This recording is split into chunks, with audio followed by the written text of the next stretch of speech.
l'idée d'avoir un groupe de musique dans le film est arrivée très tôt au scénario. Suite à ça, en fait, il fallait avoir la musique, évidemment, pour le tournage. Et puis, j'ai confié la lourde tâche de composer la musique du band à quelqu'un qui s'appelle Rémi Nadeau-Aubin, qui m'a composé à peu près une douzaine de chansons rock pour le groupe. Je voulais que ce soit de la musique instrumentale. Je voulais que ce soit de la musique envahissante, donc, bruyante et envahissante, mais en même temps, je voulais que la musique soit mélodique puis qu'on ait envie de l'écouter aussi. Puis bon, j'avais un peu comme inspiration le groupe américain Fugazi qui n'existe plus. C'était un peu la référence que j'avais donnée à Rémi. Donc des lignes de guitare et de basse qui se répondent beaucoup. Je voulais pas faire un film sur un groupe de musique, je voulais que le groupe soit au contraire une présence. J'aimais l'idée pour l'avoir fait moi-même, enregistré dans des maisons, tout ça. J'aimais l'idée d'un groupe qui serait plus en processus de création, en enregistrement, puis qui serait un petit peu plus en arrière-plan, plutôt que de faire l'histoire d'un groupe, qu'on les voit en spectacle avec les gens qui crient, puis les problèmes du groupe. Je voulais que ce soit plus... J'aimais l'idée de mettre ces gros amplis-là, tous les fils, les pédales, les instruments, dans le salon des parents, dans un univers qui est complètement différent. L'idée, c'était vraiment que le groupe soit une nuisance, et que ça participe à l'insomnie de Nicole, que ça participe à son énervement aussi, puis à une espèce d'éloignement entre les deux amis dans le film. Pour tout le casting, on ratissait très large. J'ai vu autant des comédiens professionnels avec du métier que des gens qui n'avaient jamais été devant une caméra de leur vie. Notamment parce que je savais que je voulais que les gens jouent pour vrai dans le film. Alors, j'ai vu beaucoup de musiciens de Montréal, en fait, en audition. Et à côté des acteurs qui se débrouillaient à la musique.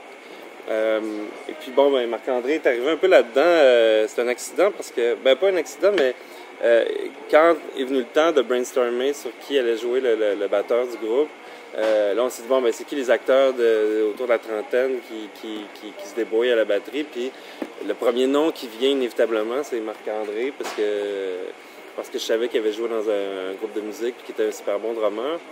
Puis en même temps, il y avait pour moi quelque chose d'un peu évident de le mettre dans ce rôle-là, à cause de la nature de la relation qui se développe avec les filles. Je trouvais que, peut-être peut-être à cause des rôles qu'il a incarnés dans le passé, mais je trouvais que, j'aimais l'idée, je me suis dit, mais peut-être qu'il pourrait jouer le frère. Et donc, on a fait exprès pour le mettre sur un instrument qui n'était pas nécessairement le sien à la base. Moi, je voulais vraiment que la musique sonne live, je voulais vraiment que la musique sonne comme si on était dans le salon avec eux. Et puis, ce qui était le plus difficile à reproduire pour ça, c'était la batterie. Fait que moi, je voulais que la batterie soit jouée pour vrai sur le set.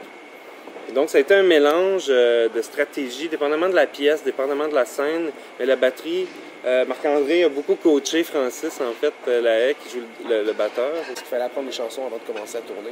C'est Marc-André qui jouait sur les maquettes, la batterie. Je jouais la batterie sur les maquettes. Donc, pendant que j'essayais d'apprendre les chansons à la guitare, j'essayais de montrer ce que j'avais fait à Francis. Puis il fallait que je trouve aussi une façon de mettre un beat de batterie qui ressemblait un peu aussi à ce que Francis, à son style de jeu aussi. Donc, puis au final, il s'est réapproprié le truc assez facilement, puis ça s'est bien passé. Je pense qu'on a eu plus peur que ça fonctionne pas, mais au final, ça a super bien été une fois qu'on était rendu là puis qu'on enregistrait. Le défi, surtout quand tu dois jouer de la musique, surtout quand c'est pas ton instrument, c'est que t'es pas dans ta zone de confort, donc tu te retrouves à devoir travailler, puis souvent, tu peux réussir à jouer la chanson, mais il faut que tu joues une scène aussi. Tu restes dans ton personnage. Donc, là, ça allait. C'est pas comme s'il fallait que je joue... c'est pas Diana Lewis. Un gros rôle de composition, là, ça allait. Mais en même temps, c'était un peu stressant. La caméra partait, puis là, tu stresses parce que tu veux pas manquer tes notes.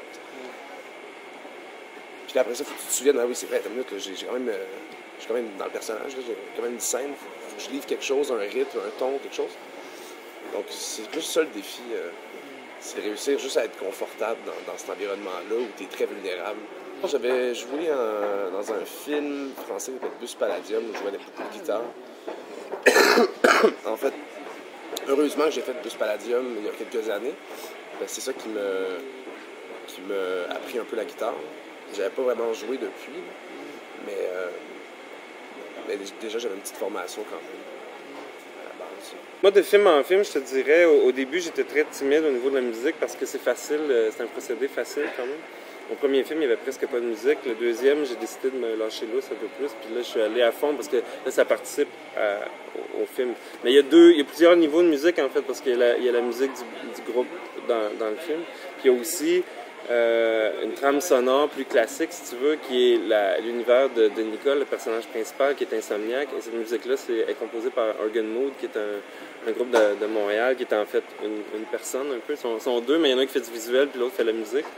Et puis, moi, j'écoutais beaucoup leur musique pendant que j'écrivais le film. Il y a 2 pièces qui existaient, donc déjà, qui se sont retrouvées dans le film. Puis, Christophe, du groupe Organ Mood, m'a composé d'autres transitions.